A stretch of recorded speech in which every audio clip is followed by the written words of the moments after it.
seniors heading back to work tomorrow. Classes start at Miami-Dade College. I wanted to just start out and say congratulations to Madeline Pumariega, our new president. And also we have a new provost. Dr. Malou Harrison was just appointed to the position. So a lot of new leadership at the college. Very exciting. We all know Madeline because we've worked with her for many years. She's been at the college. And I'm here today because there is a big election coming up in Coral Gables, April 13th. Only 8,000 people vote in it. And I am here with one of the candidates, Mr. Javier Banos. Correct. That's great. So roughly we've had every single election about 1,000 people vote extra. So the last election, I think it was like 12,000. 12,000 people, though. That's more than Miami Beach. We get 10,000 in Miami Beach. It can be manipulated. The votes can be bought. So maybe this year will be 13,000. So, we have about 53,000 residents in Coral Gables. If you add all the University of Miami students. Well, people don't realize this, but the University of Miami students really do make or break one of these elections in Coral Gables. Sometimes they do, sometimes they don't. It's always been a challenge for candidates to get them engaged into the local elections. And now with COVID, when we have a significant portion of the school that is not there, it's proved rather. But isn't the campus open? UM is open. It is, but a lot of the students have gone virtual, so that's being a challenge to go there. But the basic I think if you're a candidate, the thing you care most about are the folks who are there on a regular basis, who are taxpayers, who have vested interest in the community. Listen, this is a numbers game, though. You need those students. I'm not disagreeing, but ultimately, look, every voter is valuable. I'm not diminishing the value of any particular voter, but certainly, the folks who are longtime residents, who are residents of the city, who are taxpayers, who are directly impacted by the decisions the commission make. He's running for the people. Yes, okay. Yes. Those are the ones that should receive the most attention. Okay, so here's the question that every candidate hates getting asked: why are you running for office? Don't you hate when people ask you that? I'm running for the people. Look, that's nonsense. I'll be honest with you. I believe I can have something to add to the commission. I think there's a conversation to be had that hasn't been had in Coral Gables. What is that conversation? No, the residents are not being heard. Okay, there's a disconnect. That's for sure. There's a disconnect. This is direct disconnect between the leadership of the city, some members of the commission. Although there's some members of the commission, are soon-to-be mayor Vince Lago, who are very connected to the community and very in tune with what the community needs. But the community just doesn't get to be heard. Wait a second. Everybody's like, this Vince Lago guy who's going to be mayor. How connected is he that he wants to off-street parking? He's very quietly veiling his plan to upzone all of Miracle Mile. No. Yes, he is. I heard the meeting. There was only one guy in that meeting who seemed to listen to the residents. He was kind of a portly lawyer. I don't know what his name is. George? not that you're not. Okay, Portly is perfectly fine. What's his name, though? What's his name? You're talking about Commissioner Forge. Yeah, George Forge. Is that his name? I think he'll be offended if you say Portly. But at any rate, look. He seemed to care. These other people, I was surprised that Pat Keon didn't care. Vince Lago didn't care. The other guy, Mena, pretended to care, but he doesn't care. Or it wouldn't be there in front of him. I have to push back on you on that one. If you actually defend I was there. No, I was there all 3 hours. I made comments afterwards, and I heard the residents speak. Vince, what Vince is proposed, which I think is a more sensible solution to what it is. I don't think that if you ask me today, and I wasn't the commission today. I'll keep an open mind, but the proposal that's presented today should be voted down. That is my perspective. Okay. Why is it even there? If Vince Lago and Michael Mena and Pat Keon behind closed doors would have said to these developers, don't put us in this position. Don't put this. It wouldn't be on the agenda. This is Pat. Okay. This is Pat and Pat alone who has really moved this forward. Why is she moving? Why is it only one person doesn't move anything forward? Yes. And you know that as much as I do. And she's not going to put something on an agenda if these other guys hadn't been pressured And I just feel like they can't. Coral Gables always had strong people, and now they don't. They've got a bunch of weaklings on their commission. I think there's except the Forge. Except Forge. He's my favorite. Look, is his name really George Forge? His name is Force. F-O-R-S. Oh, Force. Yes. I gotta have fun with this. I gotta get you out there. So you are for preservation. Would you be putting something like this upzoning on the agenda? I would not. Look, if you talk to the folks who are in the business improvement district, there's a real need for people to walk through the downtown. Okay? There's a real need for density. So it's understood that something needs to be done to bring back people to the. But what happened? Why was it full before, but it's not full now? Why is there a need for density now? These narratives are just dumb. It's the reason why is because it was under construction and now there's a pandemic, and the property owners have raised the rents. That's it. I'm not. You have me on all those things. I agree with you on all those things. That the impact of the building of the city was necessary. That has created this issue for the current business owners. The problem you have is once you resolve those issues, you still have to bring people to walk through the streets. Now, the solution that has been put forth by Commissioner Keon and by the developers is just build it up. Everybody will come in. We'll do parking off-site. Because that's what everybody wants to do is drive home in the rain and the heat and take the baby carriage and the groceries and walk to my apartment on Miracle Mile, but has no parking. If you talk to the members of the BID, they'll tell you. Look, part of what we need to do is bring attention to the fact that there's parking right off Miracle Mile. Okay, the city has refused to put up signs that actually direct traffic to the local parking because they view it as unseemly. They have had issues even putting lights in the center of the streets when they have requested to put permanent lighting. When they did the whole change, they wanted to put permanent lighting, or the whole improvement that they did to the downtown area on the trees, and that did not come in. It was promised, but never came in. And the BID has asked for those things. So there are legitimate modifications that you can do without this need for modification to the zoning changes.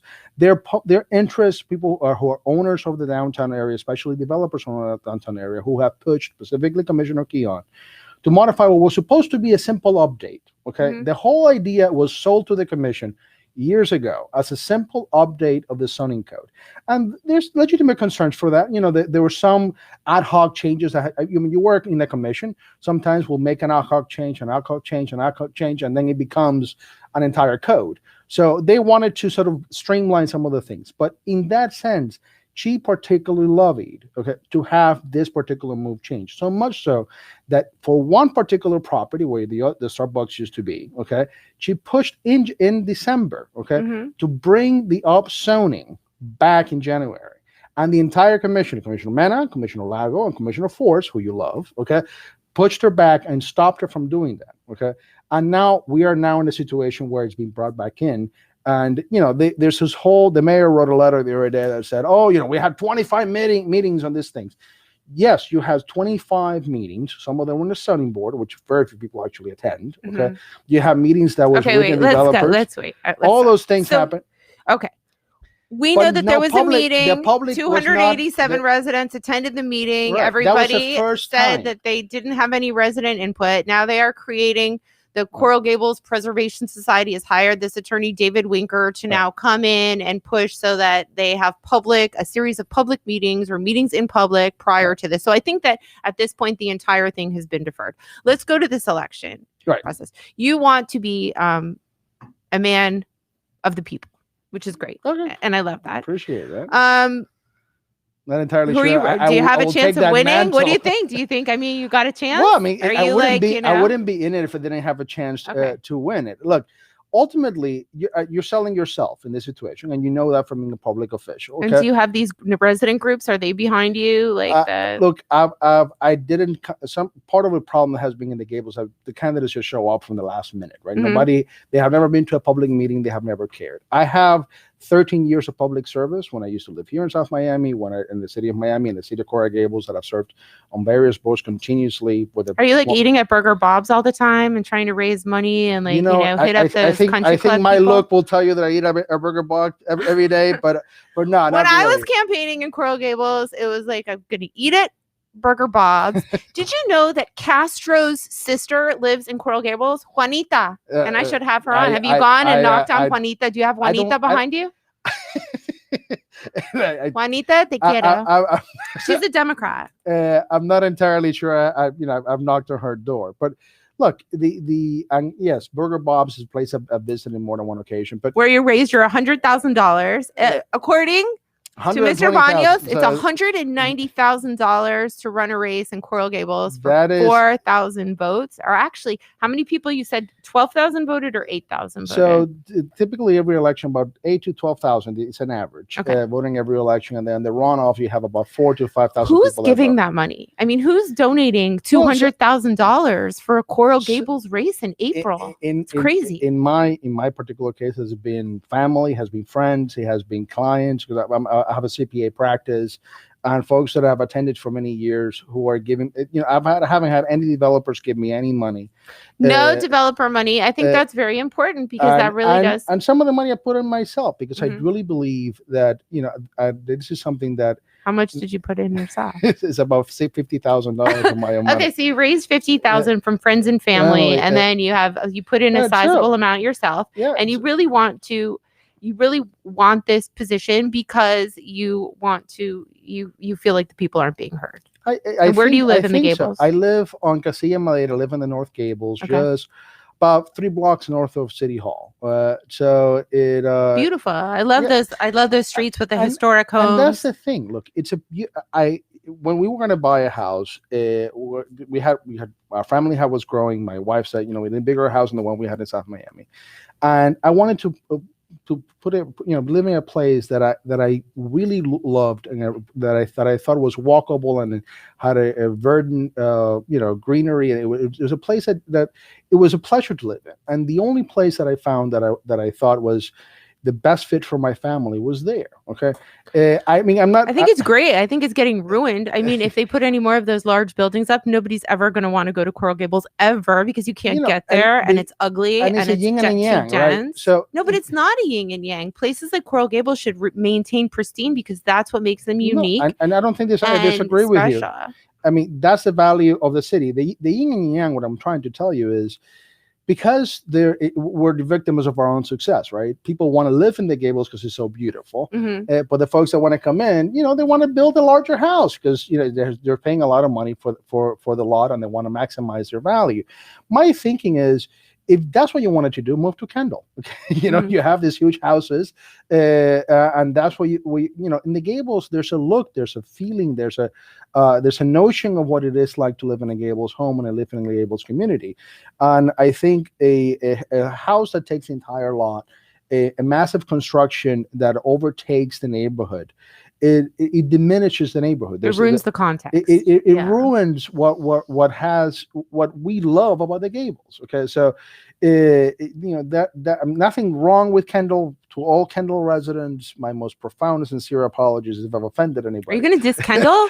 No, but what I'm saying is, look, you use any, we'll make Kendall, it another place. I love you. I teach there. No, I don't understand Kendall at all. For me, it's extremely confusing the way it was all mishmash slapped together with no city center and traffic, and it's awful the way it was put together. The parks that are there, you don't have everything has been overconstructed and overdeveloped, and we don't want that to be the case. Now that's already happened, but now you can toe the line kind of, and at least make sure that Miracle Mile, if this does happen, that at least these people know that you're going to get 6 stories of residential, and you have to have parking for it there. Otherwise, hit the road, buddy. And the reason they want this, they can build up to 70 feet, or they can go really high. So then why do they need to change it at all? Because functionally they're not able to. Okay, because they have to put. Well, too bad. Don't you think that was designed that way on purpose?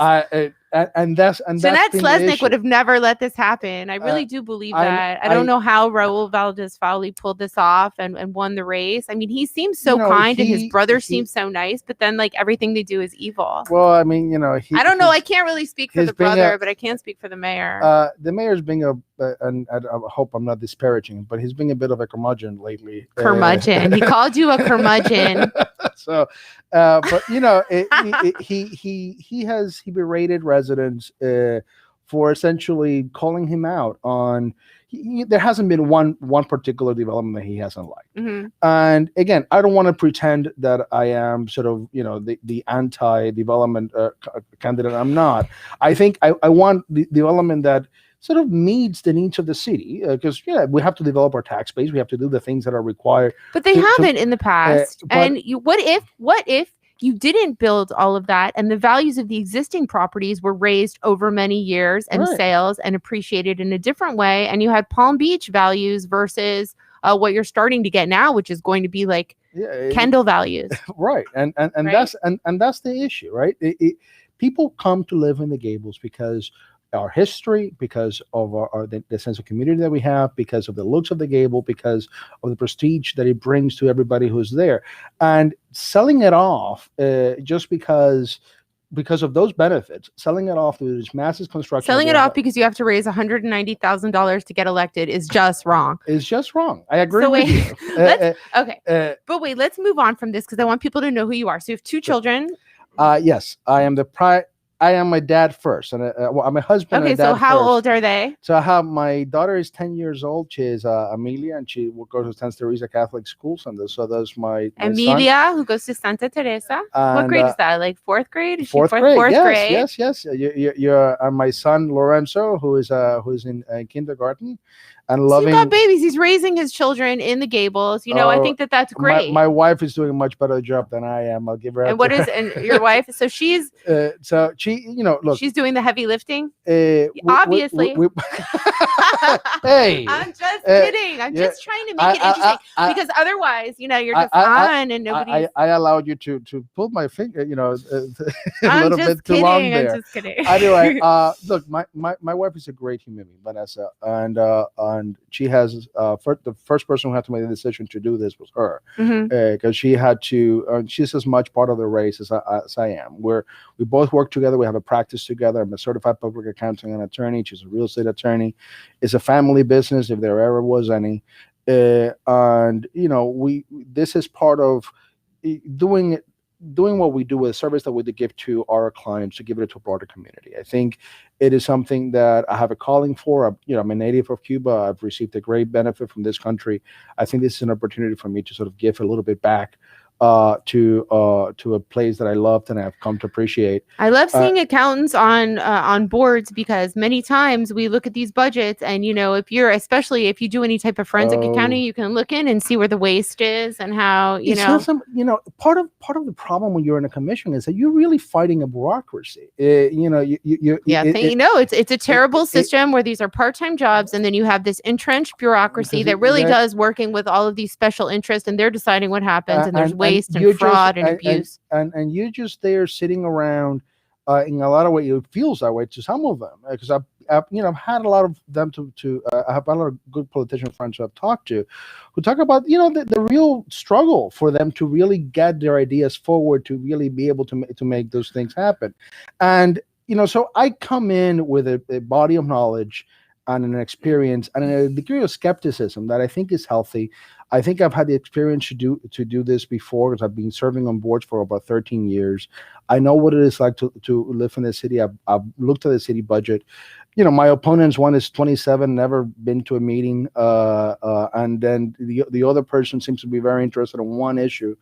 And then there's a bunch of other folks on the other seat who have never shown up at a commission meeting. I've been at this for a year because I wanted to make sure that the Gables residents, the community, the particular interest groups, everyone got to know who I was.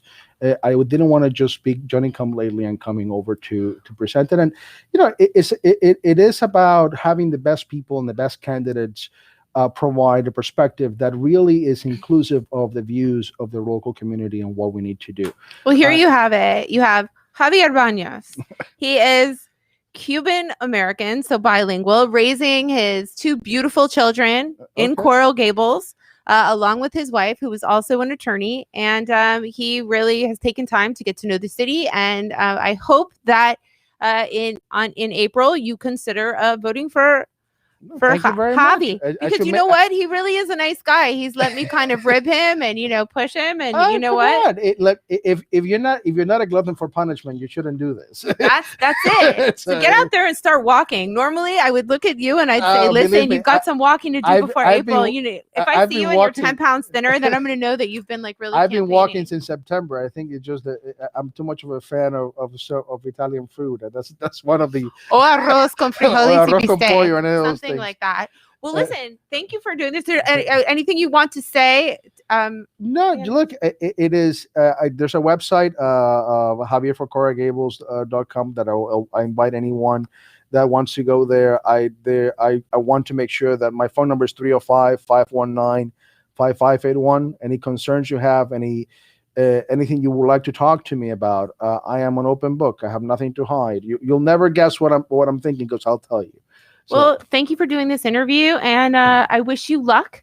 And get out there and pound the pavement. I have, and I will Okay. continue to do so. Go Thank you. What are you waiting for? Appreciate it. Every Thank day you. you're losing votes. Okay. Bye, everyone.